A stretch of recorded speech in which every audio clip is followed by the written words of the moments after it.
Nairobi.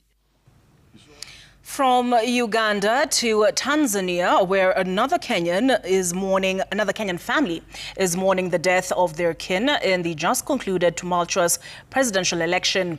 The family of the late Albert Kamala identified his body at a local mortuary after searching for him for 10 days.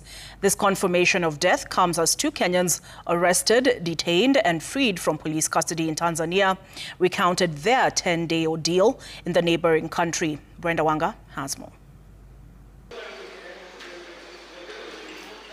What was meant to have been a birthday and business trip to Zanzibar for 29-year-old lawyer and businessman and another businessman who did not want to be identified turned into the worst 10 days of their lives. Frederick Obuya and the other businessman arrived in Tanzania 2 days after the election. A police station, during which period we asked to frog jump into the police station, which was rather interesting. And after being taken to the police station, that's when a bit of the beatings were given. So you're asked, lala kifudi, so you sleep flat. They beat you up. At that point, they're beating everyone up. Mambo yenu ni magumu, ipo na wakubwa. Lakini kutoka hapa labda wiki mbili hivi. And I'm like, what do you mean wiki mbili? What are we being charged with? What is our mistake? Because in my head, I know that, okay, wiki mbili how? The two Kenyans were thrown into a cell with 74 other people. This was to be their home for the next 8 days of what they can only describe as physical, psychological, and mental torture. There is no water in the cell. The toilets are stinking. You step on the floor and it's sticky. Ni kama uji, ni kama unakanyaga uji. That is where you're supposed to sleep. There are bed bugs. You can literally see bed bugs. Given Jerusalem's temperature, it's hot, it's boiling. Jerusalem used to get to about 36 degrees at night. Everything from the lodgings to the food was designed to inflict the most pain and discomfort. So the bakuli ya ugali, wanaichota, wanakuchotea yako, it's like katonge tu hivi. So they give it to you because the food has to be enough for the 76 people.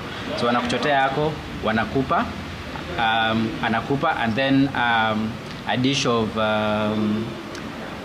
bean soup inapitishwa around. Then you dip your tonge la ugali ama tonge la wali hapo ndani. If you get one bean, then it's your lucky day. The two Kenyans say their nationality in those cells made their stay that much harder than the other detainees. Every day, they'd write your names. They'd differentiate people based on where you are arrested. If you are arrested in this area, you're taken there, this area, this area, this area. And then they'd write your names. So they do that every single day. And the beatings used to come for people who are being interrogated. Their release coming eventually after immense pressure was applied through restored social media and their stubborn refusal to toe the line anymore. But even as they left the detention, they say one more Kenyan remained in custody. It is only yesterday when we were leaving, when we bumped on one Kenyan who was now being brought, who is looks like he's barely 20. So we tried to get his contacts, his family members. He said he doesn't have a family. The two are lucky to have survived the detention. Another Kenyan, Albert Kamala, who resides in Tanzania, has been found dead. Kamala, 68, was arrested on election day in Moshi, Mount Kilimanjaro area of Tanzania. Eyewitnesses say he was picked by plainclothed men, roughed up and bundled into an unmarked vehicle. His family has been searching for him since then, only to find his body at a small health center in Holili near the Kenya-Tanzania border. We are very sure he was killed, he was shot and killed in Tanzania.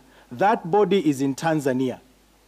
In the event you've decided to bury it with the others in mass graves, this one you will exhume. Brenda